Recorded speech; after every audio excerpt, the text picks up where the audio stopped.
Hi, this is Slashers, and I am Coker, and with me today is, of course, Jake and my good friend Doug Wah. Hi, everybody, it's Slashers. I love that you pronounce Doug's name. I noticed this on the last episode you guys did on Winter Beast. It's Doug Wah. It's one word. It's not like there's no break. It sounds like a great onomatopoeia. Like I imagine somebody's like digging a grave, and when they hit like the casket top, that thud is the wah. So Doug Wah. Yeah, it's funny you said that because my brother Nick, even though his name's just Nick, we call him Nickwa. My sister calls him Nickwa. Like Nickwa, what's up? What's up, Nickwa? It's so weird. And everyone who knows Nick, they just call him, hey Nickwa, what's up? Doug, your last name like rolls with the wind, like you know. It wafts across the room. The biggest waste of letters ever because it's W-A-U-G-H. You don't need the U-G-H. It's just W-A. Should be easy that way. But this way, if you ever play Scrabble with loose rules and you can do proper nouns, you get a couple extra letters out of it, some more points. Gets you closer to a triple word score, bitch. Yeah, I remember Words with Friends. My last name never came up. So I remember I had, what was it, Scramble, where it's kind of like Boggle or whatever, and it has all the letters in there. I remember one time it had cunt spelled perfectly. And so I had to try. I knew I was going to waste a second, but, I'm fighting the clock, but I couldn't not. And sure enough, it didn't let me have the points. I was like, that's unfair. It didn't let you have that? Oh, man. Well, speaking of cunt, that's kind of funny. The best segue. Yeah. Well, the thing is, in high school, we had remember the movie Roots, or it was the series Roots? Yeah, with Kunta Kinte. Yeah, I love. See, it was Kunta Kinte, and I remember I got in trouble because I was doing a report on Kunta Kinte. I'm like, and Kunta Kinte, and like, what? It's not Kunta Kinte. I'm like, it's a Rhode Island dialect, maybe. I don't know. So Douglas, I know. Tisk, tisk, tisk. Hug. That's the Reading Rainbow guy you're making fun of. Hey, actually, Roots Volume 2. That I still remember that Roots Volume 2. That was a crazy movie. When people ask me like what crazy movies you remember, I'm like Roots Volume 2. That VHS tape always stuck with me. Yeah. I be honest, I've never actually seen it. I've just seen the scene that everybody refers to. So I have too. If I misattributed who that is, I'm sorry. I'm not racist. I'm a big fan of LeVar Burton. But I'm also a big fan of the Dave Chappelle sketch where he makes fun of it, where he has the backpack and he turns around. You know what I'm talking about. Yeah. Chappelle's show. You know how people are always like, you couldn't make it in 2021 because people are too... Shut up. You could make that show today. I think people would still like it. Yeah, this just has to be in the right context. Yeah, exactly. So in the right context is a time. Dave Chappelle's show was a time, and I believe that overlaps somewhat with the movie we're doing this week, right? Chappelle's show. When did that come out? Well, I think the first season was 2003, and then the second season was 2004, and then they did like the lost episodes or what they shot for season 3 in like 2006, like 3 years or like 2 years later. It ended. The official end date was July 23rd, 2006. Just before filming and principal started on this movie, I think. So 30 Days of Night. I give you I tell you the title. What's the one sentence that shoots into your nog? God? No God. Exactly. What about you, Cokes? For me, when I hear 30 Days of Night, I just think of ravenous, bloodthirsty, weirdo vampires. That's the first thing that pops into my head. So I feel like I was stunned by how good this movie was. Like, it's not a perfect movie, but oh no, not at all. Compared to its contemporaries, this area of time was bad. The early 2000s, just bad. The late 2000s, bad. Well, it came out in 2007, and I remember 2007 was a crazy time for horror because I think I was freshman in college, and I was like excited for this. I was excited for Grindhouse. I was excited for Mike Mendez's Grave Dancers. I was excited for the first Hatchet movie. I actually saw one of the After Dark Horror Fest films in theaters that year. So for me, that was just a packed year, and I loved it. And 30 Days a Night was right in that October that when I first saw it, I think maybe I was 19 at the time, and I liked it back then. But I always felt it runs itself a little too long, to be honest. It's a big problem. And I after rewatch, and then I rewatched it again in 2015, and I felt it was a little too boring. rewatched it a couple days ago in my 30s and a little bit stoned, and holy shit, that movie is like top fucking 2000s horror, and also a terrific pinnacle of nihilistic survival horror too. Oh yeah, for sure. Deeply nihilistic survival horror. Like, oh my god. Well, we'll get into it, of course, like as we get through the like more narrative elements of the movie. But like you using the word nihilistic is perfect, because that's one of the big things I noticed when it changed. Because I had read the comic before this, and you know, I was always a fan of the interesting dichotomy where it's like it starts off as a screenplay, nobody wants to make it, becomes a comic, then it gets adapted. That's what happened with Virus. It's happened with a few other movies famously. And so like the art style for this is frustrating. If you read the comic, it's beautiful, but the problem is it's a little too artistic for its own good at times, where you lose some narrative clarity. Like, you know, that's one thing why I will always appreciate like the Marvel method. It's the storytelling. You could take the panels and words out and you could still very often figure out what's happening. And so this was a little bit, you know, I wasn't the biggest fan, but it was pretty to look at.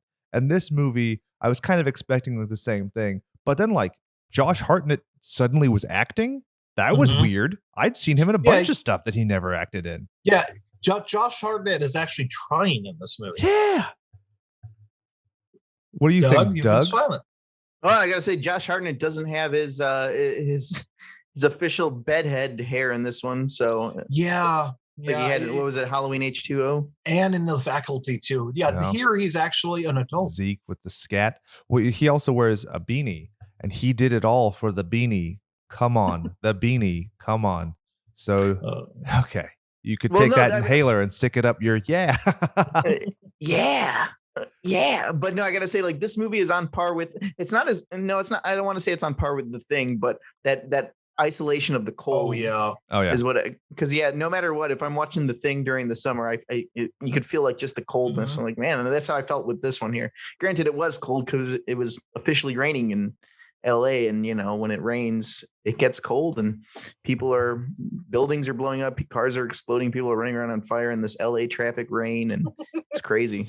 I think that's definitely that the reference to Thing. I think that having the dogs was very important, because it was a very overt reference, but it wasn't a dependent reference. It wasn't the whole narrative. It was very homage-y to me. What do you guys think? They did a good job of treading that line.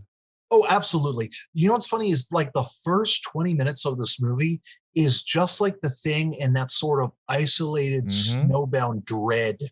Like you see all these little hints of what's coming: the burned cell phones, the murdered dogs, the guy seeing the ship in the water. That's probably how they got here. Yeah. And it's just all that little creep factor that I really loved. And it really captures that isolation, because you know that when half that town leaves for the 30 days a night, you're like, yeah, I think they're all kind of fucked. Yeah, well, that's one of the things that's really interesting, the difference between this and the comic. In the comic, it's very just focused on this is just a town. It doesn't really get into the ideas of people like kind of going south for the winter and all that jazz. So it's a little bit different. And then, you know, he and his wife's relationship is a little bit more straightforward. It's obviously a little bit more just fair and kind of almost flat narratively. Even so much so like the vampires are just kind of boring. And what's really interesting, like you mentioned with The Thing, the beginning is very vignette style, almost like when you see the slit wrists and you see what's going on at the other camp. But what I love is the feeling of you losing the freedom. Like in The Thing, it's just they're already stranded for a certain extent. I mean, weather gets worse, but not that much worse. Whereas here, there is that glimmer of hope that you lose. And it always is just so satisfying, right? When you get to kind of feel that vacuum and have it work well. As soon as it becomes night, you feel as if time no longer exists to them. And it's like it closed them into this bubble. Yeah, absolutely. It's so should we kind of just get into we'll get into the narrative at this, or no, we'll do the intro proper a little bit, talk about the stuff. This was produced by Sam Raimi and Robert Tapper. The Ghost House pictures. I missed that era. Well, this was, you know, Sam Raimi going back like, hey, you know, Spider-Man was fun, but I fucking hated the third one. Nobody let me make a fourth one. So this is right before like, Ghost Key and all that shit, Skeleton Key and dragging people to hell and stuff. So I like that a lot. And I feel like this is when Taper, I don't know how to pronounce it, is like, hey, Xena's gone. I can go back to some guts and stuff. So that felt really nice. It felt like a return to form. And it's also good because this doesn't feel like a big budget film, but it also doesn't feel like a small budget film either. No, it feels like that movie that a studio would only throw like a couple $1 million at. Yeah. And it works really well. Well, it's crazy to think like how much they stretch when you think about it, with practical sets and like obviously it's a lot of day for night and it's a lot of filters and blah blah blah. But when you think about what they were able to achieve, it's pretty damn impressive. They're in fucking New Zealand. That doesn't snow. Yeah, I don't know. It's crazy how they pulled that off. They're in the Shire, goddammit, Douglas. Oh yeah.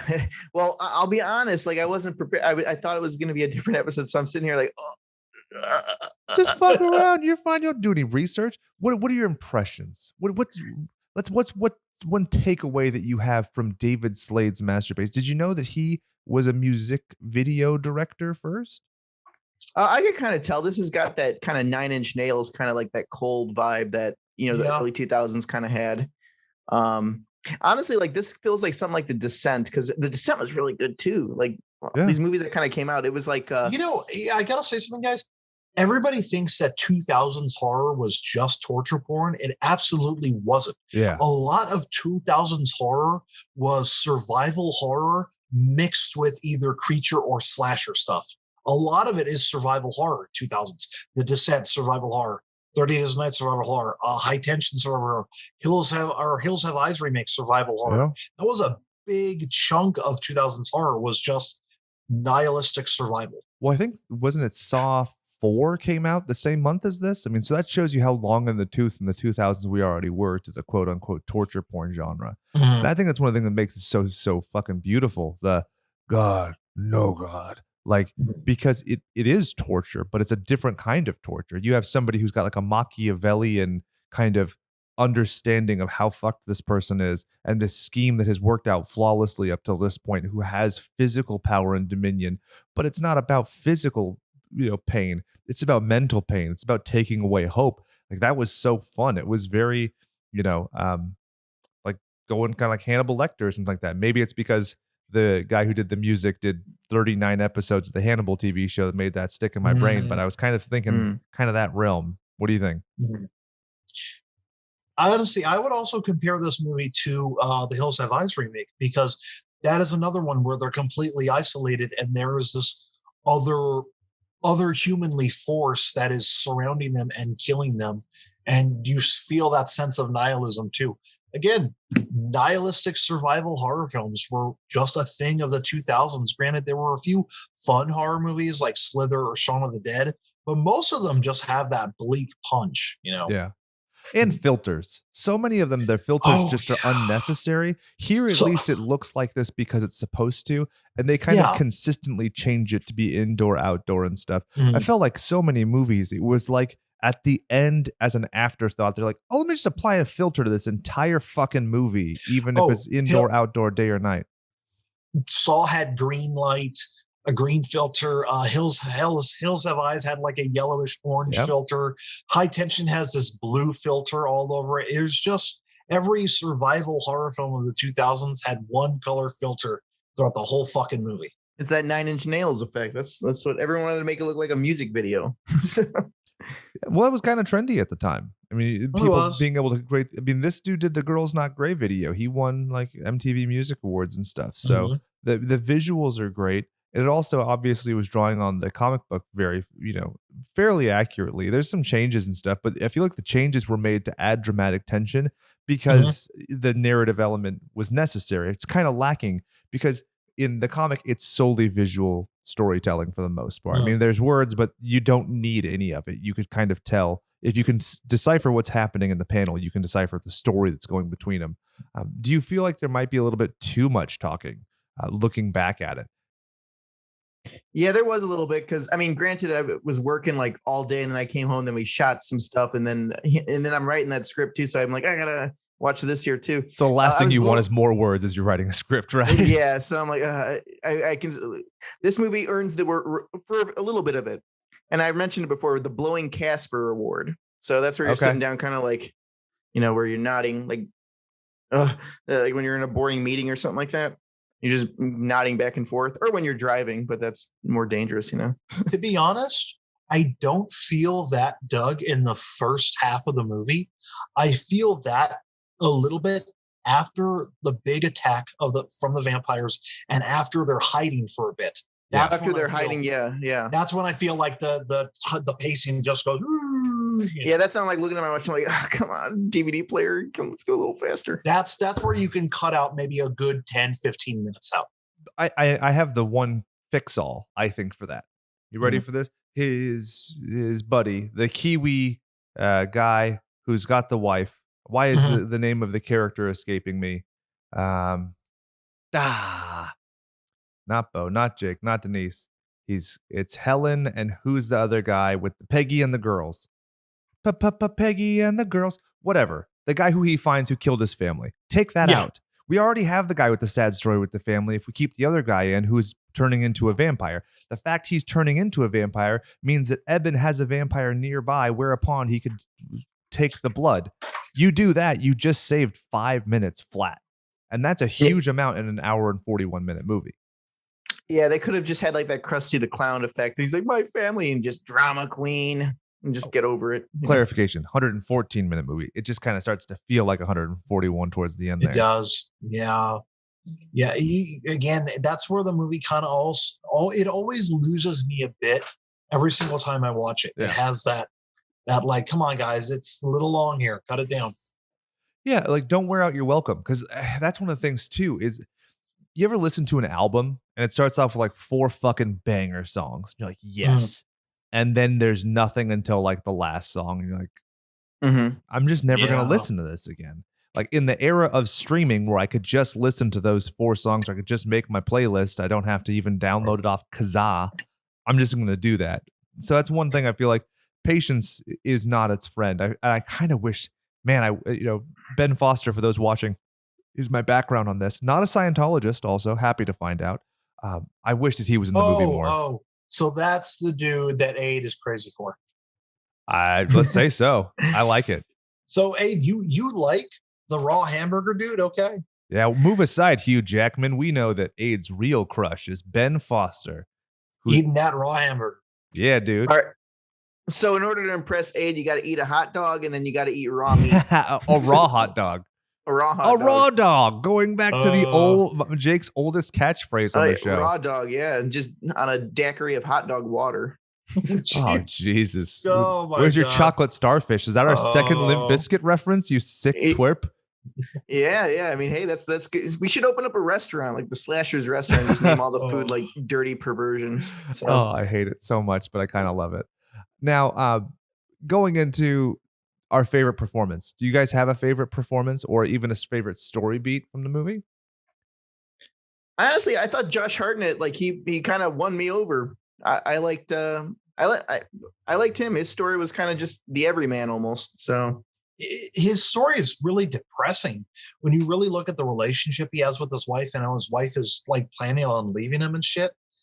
And it sucks because at the end, you see the ending coming in, you're just like, fuck. I mean, she did want to leave him and she got it, Yeah. Well, it's that nihilistic punch, I think that's what's really interesting is that's not in the comic at all. In the comic, she is like his deputy. They're married together. She's not a fire marshal. She doesn't live anywhere else. That's not even a whole story element. And I think there's an interesting familiarity and kind of comfort there. Like, she makes a joke because he actually watches the last sunset with her. And he's like, can I fucking be done? And she goes, not if you ever want to have sex again. And so it's a different dynamic. But I think that like the melancholy of the movie and like it reverses that trope of Hollywood. It always works out in the end. The guy gets the girl back, blah, blah, blah. But that's not the way life works. Sometimes relationships die. And what I also love is they don't vilify either of them. You don't have to. Again, that's the way life is. Nobody has to be a villain. You just don't have to be married anymore. I loved that. I loved how the movie takes that realistic approach at the end of a relationship, and it doesn't take the typical bullshit Hollywood petty route by making a good guy and a bad guy. And I was so thankful for that, because you go all over media, TV shows, social media, movies, news, everything. It's always like a good guy and a bad guy in a breakup. And honestly, it's suffocating. Yeah. When you really think about it, it's deeply suffocating to everybody. And to see that in the movie was bittersweet. And I kind of loved it. It was very A24. There you go, Coker. Yeah. I added one of your lines. I think that's actually very fair when you think about a lot of the pacing of those movies and stuff, because a lot of times I'm bored, but then I get back into it because it's pretty looking. Mm-hmm. Also, I think the same could be said for my sex life. Moving on. So the screenplay was written by technically 3 different people. So you have Steve Niles, who did the original, which also was doing the comic book and then came back. And it's his story elements per se. Stuart Beatty, Brian Nelson. And then what I thought was really beautiful is the artist, Ben Templesmith. He actually got a writing credit, because that's the fluid nature of comic creation, is narrative and visual. So a lot of guys don't get the credit, not everybody gets the Jack Kirby treatment, I guess.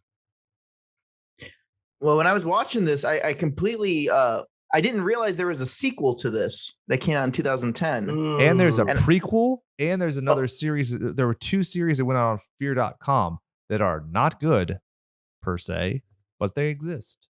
So they're like the Fright Night remake sequels. Yeah. I watched half of the second one and I turned it off, and I was like, this isn't even a B horror movie. This is like a C horror movie that the studio threw about $2,000 at. Yeah. And that's one of the things, is now so much of what they did in this film is After Effects. You could do most of this shit at home. I could do the chroma key elements. I could do the matte painting and put it on the big whatever factory it is. Always reminded me of Batman. If you will remember the big industrial complex where he does the shields up and drops the little bomb ball and drives away. And it's like boom, boom, boom. I don't know why, but the big refinery thing always reminded me of that. Nobody? I could see that. I thought maybe a little more like Underworld, almost, as weird as it is. Like I always get Underworld vibes. Like when I see like the kind of the chroma key, the bluishness. Yeah.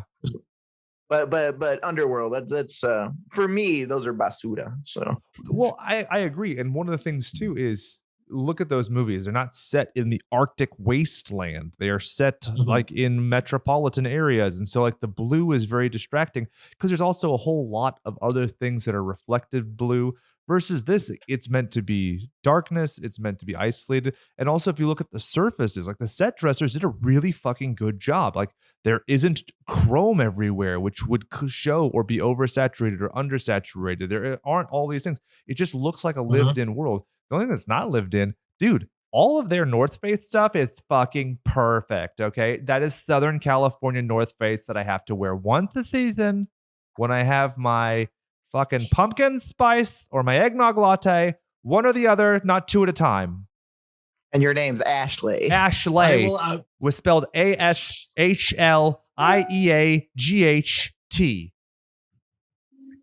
You spelled it wrong. Here, I mean, you're one of those people that throws the star cucks at the start, the employee's face. I can't believe you didn't spell it right. There you go. You want to know? Here's something weird. I just realized 30 Days a Night, everyone has this DVD and they don't realize how they got this, because I don't remember how I got this. I just saw it sitting there. I'm like, I don't even remember buying this movie. Joker has it too. And you said you had it. You're like, oh, I just picked it up by Xbox. I remember, guys, I remember how I got mine. I do. Okay, Rare. I know Rare, the horror fan, remembers how they got their 30 Days a Night DVD. Yeah.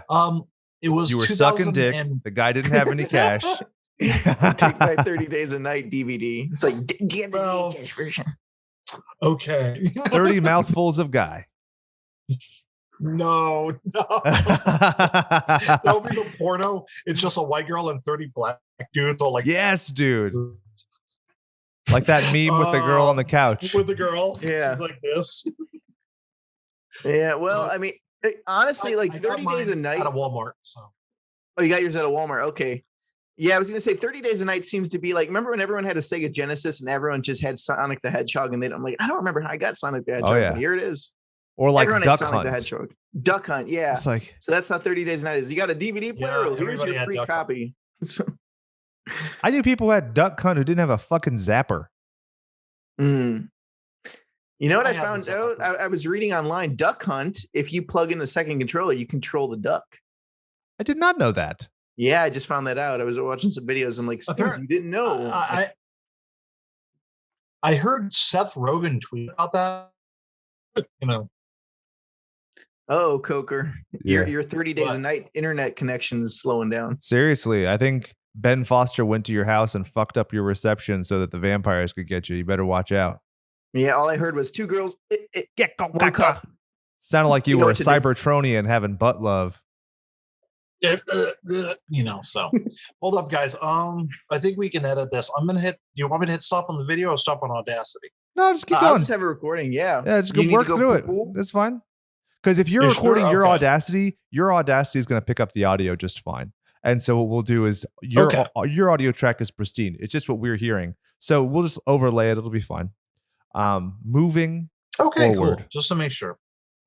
We were talking about we're going to break the fourth wall. We were talking about technical errors. Then Coker ground up a bunch of Energon, did a line, and then started masturbating to a hot picture of Hot Rod. It was very disturbing, but he has easy access to his wiener because we're recording with him in a bathrobe. I love it. This is the most erect I've ever been on this show. So I think you need to take us to the next talking point. Otherwise, I'm going to start salivating over here. You're wearing your bathrobe, Coker? It's the funniest shit. His wife, when we're setting up, she's like, "You're not going to wear that." And he's like, "No, Jake said that he encouraged me." Like, yeah, I'm a bad influence. It's what I do. Oh yeah, just don't start whacking the weasel here and like. Don't get us canceled, welcome okay? To Slashers Podcast. Yeah, welcome to Fappers Pod. Yeah, again. So the new thing you say, yeah, the Slashers Pod, everyone's perving out. Yeah. Okay, guys. Okay, I'll bring it to the next subject. You please do. What did you guys think of the first few attacks from the vampires and that wonderful, wonderful shot, that overhead shot of just the main attack from all of them? The GTA, I call it, because that's the bird's eye view. That's like one of the best parts. Even if you could tell where it's composited and where, they took different story elements and put it together and stitched it, it's still great. And there wasn't anything like that at the time. I personally and selfishly, I like that overhead more than I like the Doom, famous FPS shot. You know what I mean? In terms of like, oh, cool, this is something we've never seen. I would much rather watch this. Well, was there a shot like that in the comic book? Yeah, actually there is. So in this comic book, you'll notice Ben Foster's character has a Nolans accent, and they're literally being pursued by a vampire hunter. And well, he's not a humper. He's humper. Nice. Hunter. Vampire humper. God damn it, Coker. Will you close that robe? You're giving me the vapors. But so he's a guy who's trying to get photos. And what he's doing is he's instantaneously streaming them back to his mom so that even if he gets killed or whatever, the proof still goes back. So you see several shots of his camera going down and looking at it, which I thought was a really cool way of incorporating story, but also, key visual storytelling in a way that wasn't hugely expensive, I don't think. It's just a crane, right? Yeah, I mean, this is pre-drone, I think. Yeah. Drones weren't really around, and if they were super fucking expensive. Yeah. That's a good point. Or they might have done a cable rig like the NFL does. Yeah. Or wait, excuse me, the XFL. The XFL is the pioneer of that technology. Don't get it twisted. You all owe Vincent Kennedy McMahon your buttholes. That's okay. I'll just kneel. Way to go. Everyone in the NFL pissed. But as for my favorite scene, I think it's like Coco when you showed. Okay. How do I introduce Doug? Let me introduce. Okay. So I'm watching the movie. Yeah. And the beginning, you're establishing the characters, and it seems like the vampires just attack the old man. They take Ben Foster, they put him in the cell, and I'm like, okay. And then here we go, folks.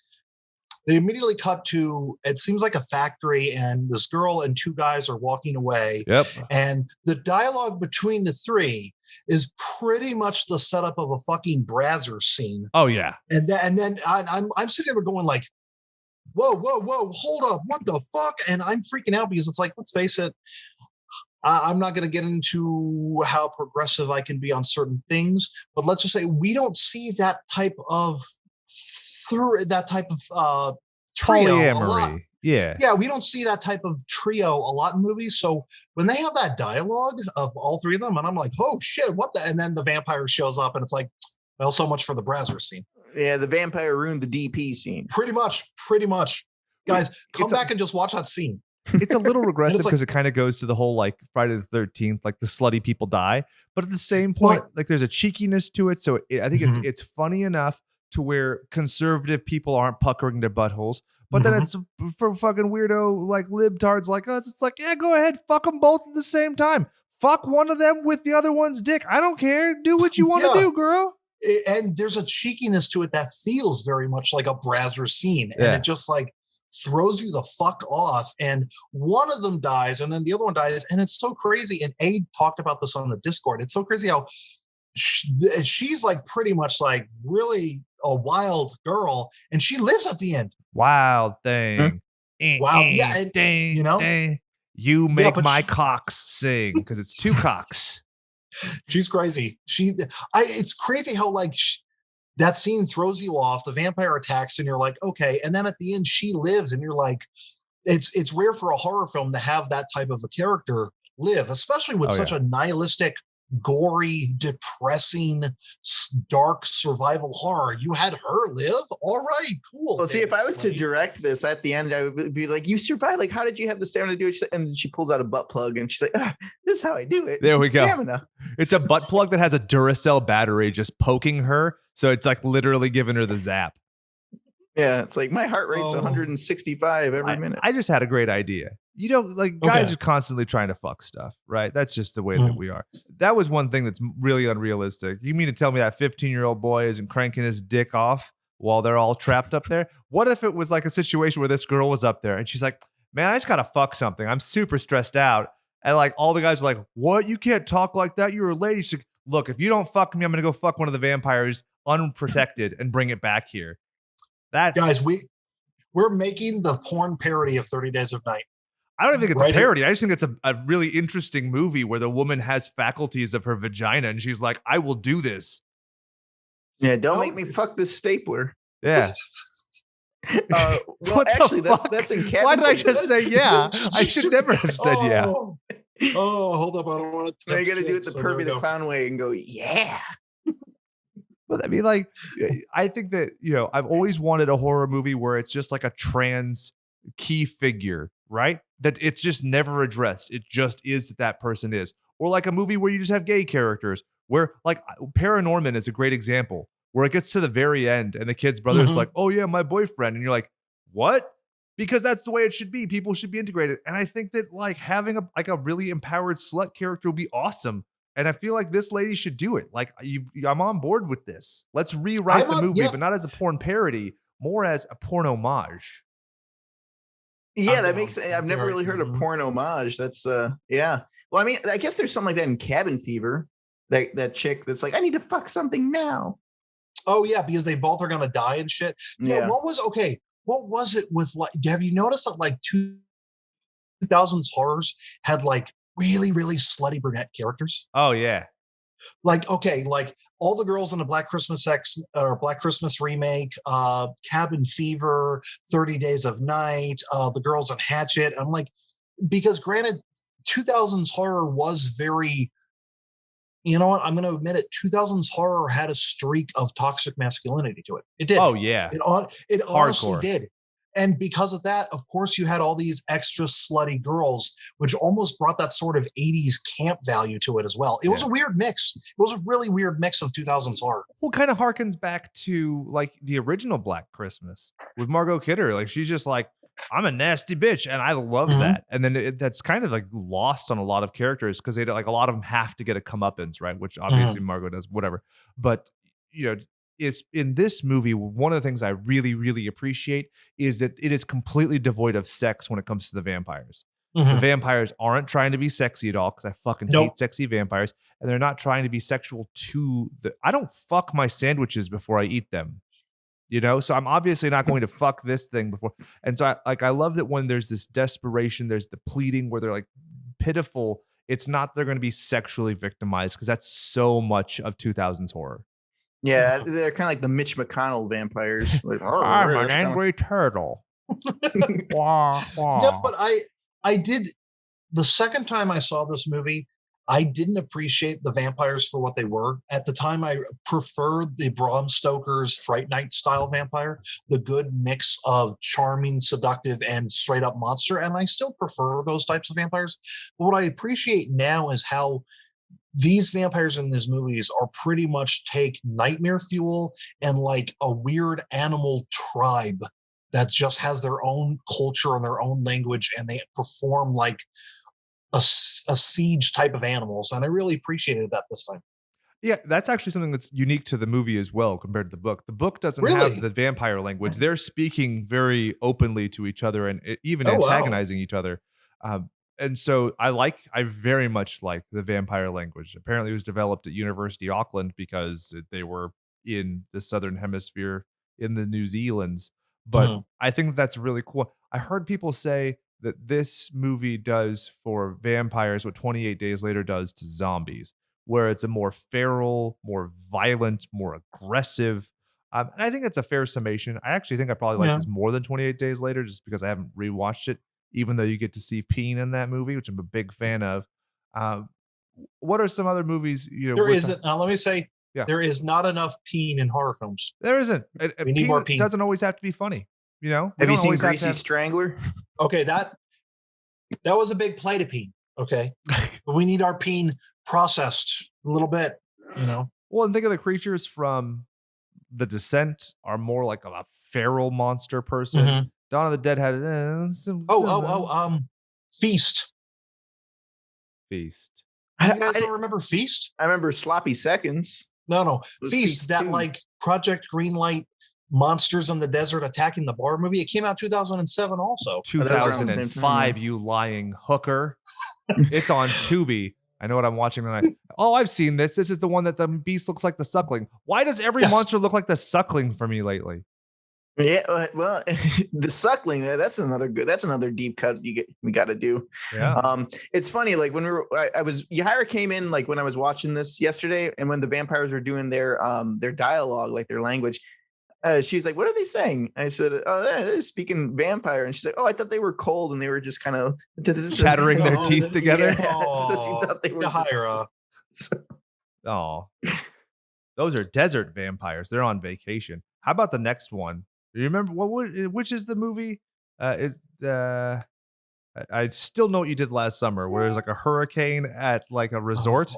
I want to see these motherfuckers at a hurricane resort where they could just walk around with like a lei and a floral shirt on, looking like Magnum PI. What do you think? Oh, I'd love that.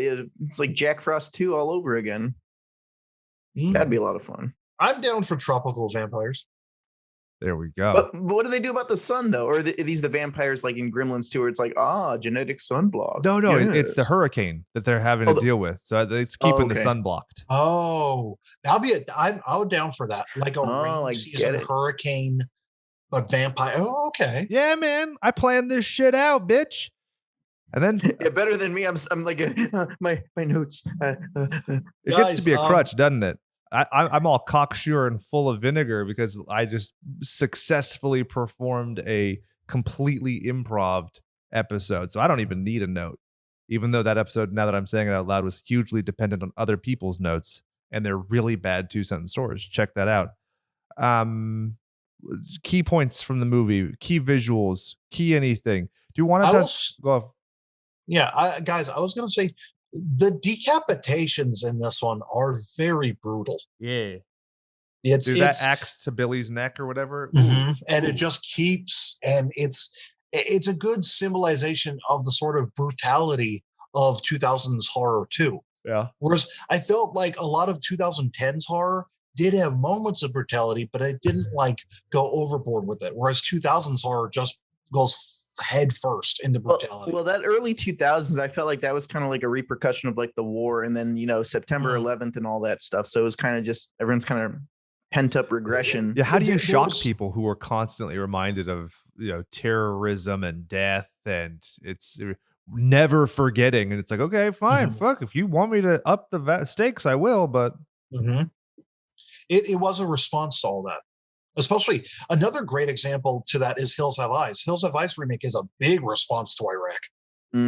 Well, it's very on brand for Wes Craven too. So true to form. That's one of the few remakes where it's like I prefer. I don't know, because I love the original Hills Have Eyes too. Every podcast I listen to, everybody's admitting that they like it over the original. It's okay to admit that you like it over the original. I like it over the original, but I do like the original a lot. Just because I don't know, I just think it's creepy for what it. Well, actually, I like Hills Have Eyes Part 2, the original, with the dog flashback. God damn it! Because they go in the refrigerator to hell. Remember the refrigerator? That's the one where Mike Berryman has the fucking headband with a horn, right? Yeah. Fuck yeah, dude. Looks like an extra from Conan the Barbarian.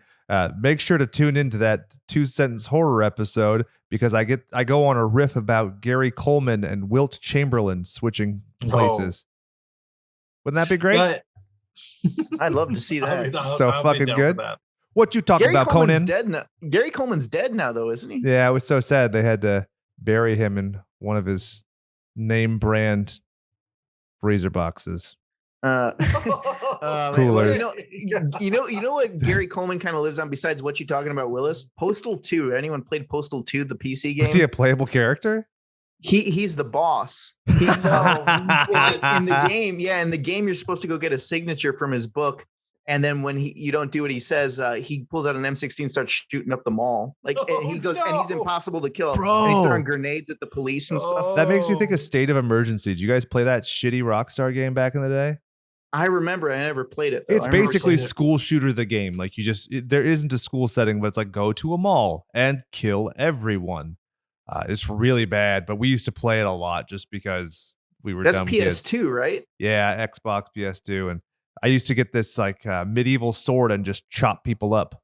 Kind of like oh my God. Think about like the kind of like bouncy physics of backyard wrestling with the Juggalo people. That was a time to be alive, guys. Oh, Juggalo people, the people that always smelled like poop. Poop Chuli and Junko jeans. I remember that. We're going to do it one day on this show. We're going to do American Juggalo 1 and 2 because I stand by it. The first one is very much a horror film. Whoa, wow. Well, weren't Juggalos considered terrorists at one point? I think so. Yeah, they were like some sort of manifesto. But they started off as a fucking church talent show. I'm not kidding. That's doing real. The Stations of the Cross. Yeah, something like that. Maybe Presbyterians, whatever. That's why they don't know how magnets work, because they denounce science in favor of our Lord Fago. Ugh, I can smell it from here. Anywho's, was anybody else trying to bring it back to blood-flavored Fago here on 30 Days of Night? What if this? Cooker, shut up. Shut up. Don't you interrupt me. What? This is my goddamn show. I want you to imagine this scenario. I want you to say, "Oh God," and I will play the part of Marlowe as a juggalo. Ready? Go. Oh God. Oh God. Okay. God. No God. Fago. Whoop whoop. And then he kills her. Well, see if it's so many different versions of this movie.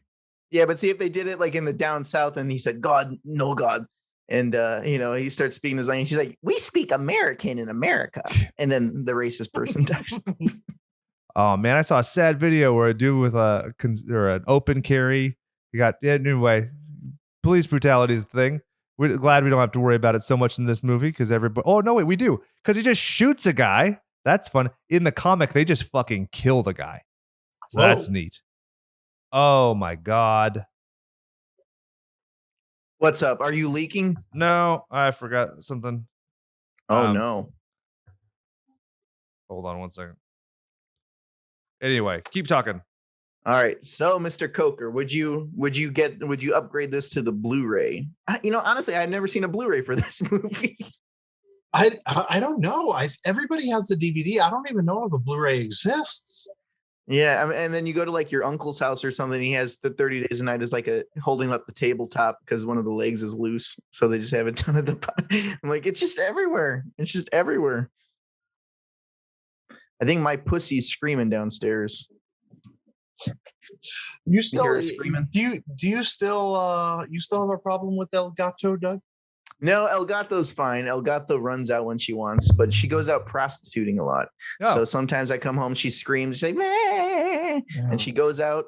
And when Romina came to visit, because it's technically, my sister-in-law's cat, she's like, oh, I'm so happy to see you, because she was in South Korea for so long. And the cat's like, meh, give me food. And then it goes out and prostitutes more. And then it comes back at night. It wasn't. And she's like, this cat is horrible. So Romina's like a pimp in this scenario?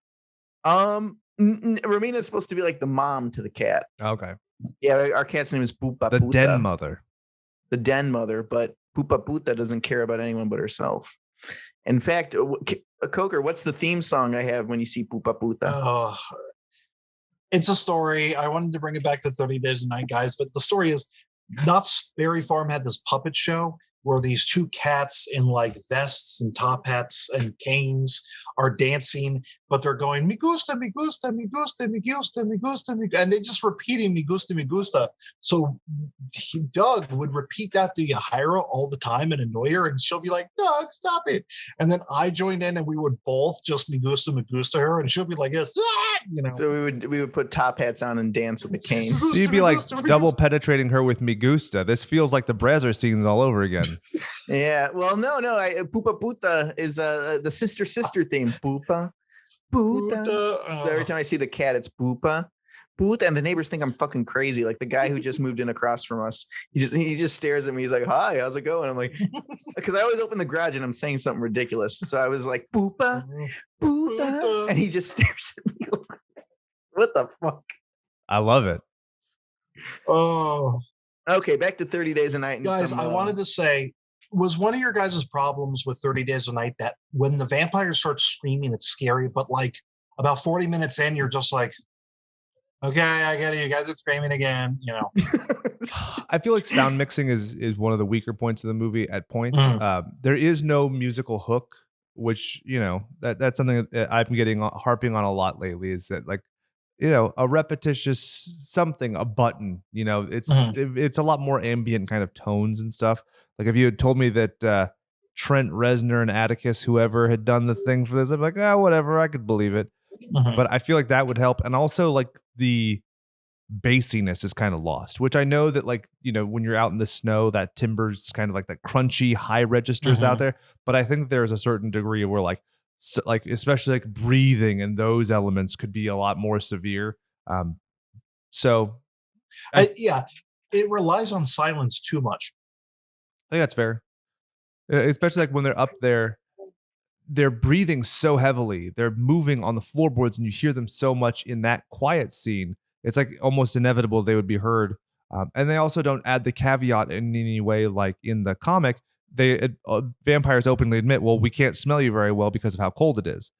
And so in this, I feel like having those bassier tones and stuff like that would distinguish it from the screeching, but also it would add a certain element of pace and rhythm and dynamism. Like when you're running and it goes boom, boom, boom, boom, boom, boom, boom. It's way more intense than simply just like tiptoeing, because a lot of this is tiptoeing away, not running away.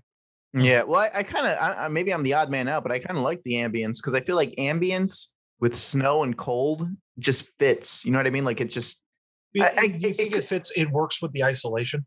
It reminds me of Ohio. Ohio was like bitter cold like most of the time, and it was snowy. And I just feel like ambience, like that when you're walking by yourself in like a snowy street and there's nothing but like street lights out. You know what I mean? It's just that ambience that kind of settles. So I think they got that right, but. You know what they say? Never mix alcohol and ambience because it'll make you say racist things on a plane.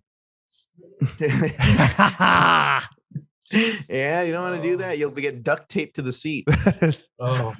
How many people made that goddamn excuse? Oh, it's not my fault. My name's Roseanne. It's not my fault. I was on Ambien at the time. Yeah, I was on Ambien. Yeah, I've never seen a self-destruction overnight before, and I saw it. Well, she's done it multiple times. Remember when she grabbed her pussy and did the Star Spangled Banner or whatever? Oh, yeah. Well, her career wasn't destroyed, though. Nah, but that was like, yeah, you're right. But if you did it in 2021, you get canceled so fast, all right? You couldn't make Roseanne today. No. Honestly, I think Roseanne's one of the best sitcoms, like the earlier ones. But yeah, I got to admit, off rails here. The new show is fucking depressing. My wife watched 5 episodes and she was like, "I'm done." Yeah, it's one. Is that before one she problem died? after the other. Huh? They kill her character off, right? Yeah. So that was when she was still alive. That was depressing. Too? No. The Connors, the show that's after Roseanne. Okay. She said she got 5 episodes and she was like, "This isn't even funny. It's just depressing thing after depressing thing." And she was out. And I was like, I agree. I don't know what the fuck the writers are turning this into, but I don't think anybody's really a fan. Is that show still going? It still is, yeah. Oh, okay. Maybe I was wrong. Yeah, John Goodman lost a lot of weight. I'm hoping they're not going to give that character cancer or something to keep up. But he was on the Righteous Gemstones, which I know is off topic, but goddamn, it's a good show. There's a dick in every episode. Okay, we get the peen. Well, John Goodman dies in season 8 of Roseanne. Mm-hmm. What? If you want to go canon, he has a heart attack, and that was the end of the show. Shit. Yeah. So how did they get him back? Died. Well, they made a hook. They're like, "Oh, Roseanne," because she won the lottery in the 8th season, so they get like this house and everything, this fancy house, and then they kind of recoup themselves and like, "Oh, it was all just Roseanne writing her story in her broom closet." So Dan never really had a heart attack. She was just wishful thinking. That's sad. Yeah, that's how they retcon that. Yeah. So Dan dies twice if they're gonna make him die again. Oof. All right. Well. All right. Guys, I wanted to ask you something, Jake. When did the comic come out? The comic came out in 2002. 2002. Okay, then never mind. Because I was going to say, what would happen if they made this in the 90s? Well, the art style does kind of. I mean, this really owes itself a lot to the Crow and stuff like that. Mm-hmm. The dark artistry. Also, like some swearing in it that's like needless swearing. Like even like there's concept art. It's like I went to Barrow, Alaska, and all I got was the shitty shirt. It was very, 90s. Hot topic. Exactly. Like I'm doing this because I couldn't do this before. Like you think about like mainstream comics. You have the Comics Code Authority, like Morbius, the living vampire. Why is he called the living vampire? Because you couldn't have dead vampires because the Comics Code Authority, because of the revelry against EC comics back in the day. So your Jared Leto is only a science vampire because they were trying to get around a loophole in a self-destructive censorship scheme. And so the independent comic, which has always had like a very important role, without independent comics, you don't get stuff like Ninja Turtles. So there's a lot to it. And so I think that this movie in the 90s would have probably, going by the statistics, probably would have been worse, but there could have been a good version of it. I just don't think that's the one that you would get 9 times out of 10, if that makes sense. Yeah, I see. Like if this came out in the 90s, you'd probably hear like "Don't go chasing water." Oh, like yeah. the soundtrack and stuff. Yeah, right. And then people would have like that. I think it's the worst looking thing. What did Sydney? No, not Sydney. Who was it? Scream 3. The Courtney Cox with the bangs. Courtney, like everyone would look like that. But here, check this out. So you say, do the thing that the desperate girl does where she's pleading to the vampire. Coker, you do it. Where she's like, I did what you asked. They didn't come out. And the vampires are, that's a brutal scene. I got to admit, that's a really. No, I'm doing this part where he goes, instead of no God, he goes, bop. And then the background vampire is like, dip da ba ba. And then they're like running. Oh, yeah. Well, that's the 90s version of this movie. If the vampires were self-aware now, they're like, God, or whatever you believe in, I don't mean to offend. Nothing to believe in. Nothing. Non-denominational sky creature. Yeah. Guys, I just had another question. One more final thing about 30 Days a Night, and that is, how come horror fans never really talk about this movie? Because I feel like it's just a lowest common denominator where like everybody's seen it. Like my wife had seen it and she doesn't even like horror movies and stuff. And I know everybody has. It's one of those movies that has like moments of greatness that make it memorable. Mm-hmm. But as a whole, like you're just not really going to talk about it a lot. Like there are like the 4 scenes I think are really good. I think it's really, really well paced in the beginning. Ben Foster fucking kills it. The vampires are great, but like it's just a lot of dead air. And I feel like if they had tightened this up to be like that 90-minute, Think of this as like one of those like all killer no filler movies. What about you, Doug? This would be like Near Dark. Near Dark is one of my favorite vampire ones so far. After rewatching that, if it was cut down a lot, I think it could totally hit that mark. But like you said, to fill in on your question, Coker, about the whole why horror fans don't talk about it. This is like Days of Our Lives. People know about it. People might have seen it on their sick days when they stayed home from school, and they're like, "Oh, I guess Days of Our Lives is."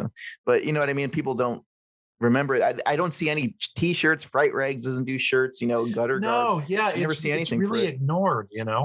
I see more fucking shit for 13 Ghosts than I do 30 Days of Night. Which is crazy because 13 Ghosts went for a fucking decade where nobody said shit about it, and I had to look like an asshole, and people would be like, "Oh, that's the movie with ghost tits." And now people are like, "Oh, I love that movie. Did you know it's a remake? And I saw this, and I made tarot cards of them." Fuck off. Yeah, well, that's it. The same with that House of Wax remake that came out where they kill Paris Hilton. Yeah, that's people hot. are now starting to like that movie. Like, yeah, that's a good movie. I always thought it was a good movie, but I wasn't. You know what? At the time. I got to admit, I miss the Dark Castle era of film. House on Haunted Hill, 13 Ghosts, Gothica. What else? House of Wax. That little line from Warner Bros. Was really fun.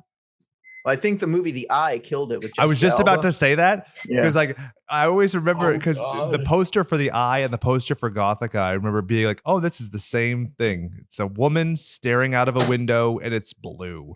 And one of them killed it and one of them didn't. But also, to Jessica Alba's credit, she was just in bad superhero movies. She didn't make the worst superhero movie with Catwoman, a la High Heel Whip Lady. Well, they figure the high heel whip lady with a plastic whip would sell. You know what they should do? I told Coker this. A superhero movie I would go to see would be Heavy Flow. Be a big heavy set woman who's on her period and shoots period blood. Okay, I'm into it. There's a superhero team called the Great Lakes Avengers, and they have a giant, morbidly obese woman who I believe is just named Big Bertha, and her ability is just being big. But I mean, just involve her vagina and menstruation, and I'm into it. Well, that would be good because I was telling because one of my other jobs I do, so I do like this coaching thing where it's like for birthday parties and stuff, but for laser tag, and then there's like other stuff in there. There's like escape rooms, and so my little shtick of it is I'm given the safety instructions. I'm like, okay, when you run, don't bash each other in the face. I don't want to see anyone end up on live leak with heads bashed open because it is dark in there. And then my shtick is like, all right, who's the birthday person? And since there's 3 games, I have to say, okay, if you had a superpower, what would it be? And, I get the same thing all the time, like invisibility, able to do my homework without doing my homework. But this one kid, he turned to me and I was like ready, like everyone's ready to start the game. He's like, if I had a superpower, I know where this is going. Yeah, I told you the story. And I was literally sitting there, like I felt like Krusty the Clown, just like I'm like, I should just be sitting here smoking. I'm like, kid, what the fuck are you saying? Get on with it. Yeah. And he goes on this. He's like, I read about these chameleon lizards, and if I had a superpower, I'd want to do what the lizards do. I would hold in my face, and I would break every blood vessel in my nose and shoot blood out of my eye sockets. The thorny dragons, yeah. They shoot blood out of their eyes to fight off people. And I'm like, so you want to shoot blood out of your eyes, kid? Like, what the fuck? Yeah. It's a great at kid. At least he knew his books. I did an improv character once. It was Manstration, and it was a superhero who shot blood out of his crotch to kill bad guys. And like I'd spray it on the floor and people would slip in it and stuff. It was good times. We can make that into a movie. Yeah, and he carries around a yellow caution bloody floor. So the yellow triangle thing. Well, and then when his alter ego, let's add this, he is like a Colonel Sanders type. And so he just takes like the fake hair wig that's just made out of cotton balls and just shoves it up there. So it's not a heavy flow day. I'd hate to sit in that seat when he's done with his work. I love this. Aid's really going to enjoy listening. Our female audience is not going to feel alienated at all when we're talking about bloody dicks. That's what we're talking about here. Yeah. Speaking of which, and speaking of Aid, I know Aid wanted to record a little blurb for this episode too, because the movie means a lot to her too, and she's a big fan of Ben Foster. There we go. So let's cue it up now. 1 Mississippi, 2 Mississippi, 3 Mississippi, 4 Mississippi, 5. And that was Adrian telling us her gripping, thrilling thoughts on 30 Days of Night. Now, she is a woman who helps greatly in the administration of the Redbubble site. And usually, if it were her, I'd go, hey, something, could you buy a shirt with slashers? And she'd go, yes, you can at redbubbleslashers.com. And she'd get the URL right. So we miss Aid. We'll have her on an episode soon. Now, Doug, let's say I wanted more Doug and less Jake rambling. How would I go about doing that? Well, you could go ahead and turn on your Rokus and fan your nuts to B Movie TV. We have Friday Night Action at 8 p.m., so I'm on there. I haven't done a new episode for a few weeks because I've been super fucking busy writing a movie and getting ready to shoot on this Sunday. So a new one should be coming out maybe before December. And then Jake still has his Saturday Night Terrors at 10 p.m., which you could watch him. And then Yahira does her segments as well, too. She's going to be doing it maybe like one episode a month. Just because she realized, she's like, holy shit, this is a lot of work. And she works so much, too. So it's crazy. I've still not been spoken to by the producer of the show. So I don't know where that's at. But hey, I think he sent you a movie. I think he sent you a movie. Another one. He's like, oh, when Jake sends it, that's fine. I'll get it. So I'm like, oh. No, that's what I said to Yahira. So anyway, it doesn't matter. Yeah, we'll figure it out. We got Excel spreadsheets. Yeah, we'll figure it out. Either way, you should still watch B Movie TV because it's fucking great. Coker, do you have anything to plug? Yeah, Horrible Imaginings Film Festival. We are taking submissions right now on Film Freeway. So if you're an indie horror filmmaker and you would like to showcase your film, that we usually show the film festival at the Frida Cinema in downtown Santa Ana. Just submit. I think we're still doing our early bird submission fees, which are really cheap. Check that out if you're an indie filmmaker. Horrible Imaginings Film Festival on filmfreeway.com. There we go. And with that, Coker, you introed, so you have to outro. Okay. This is Slashers Podcast. I am Coker. Jake. I'm Jake. I don't usually say who I am. We usually speak for the others. Go ahead. I'm changing it up. We're all going to say goodbye here. Caught me off guard. That's Jake. Say hi. Hi, Jake. Hi, say goodbye. Hey. Hi. And I'm El Dublita. So Dugwa. This is Slashers. Goodbye and good die. Did you already smoke some of your hashish?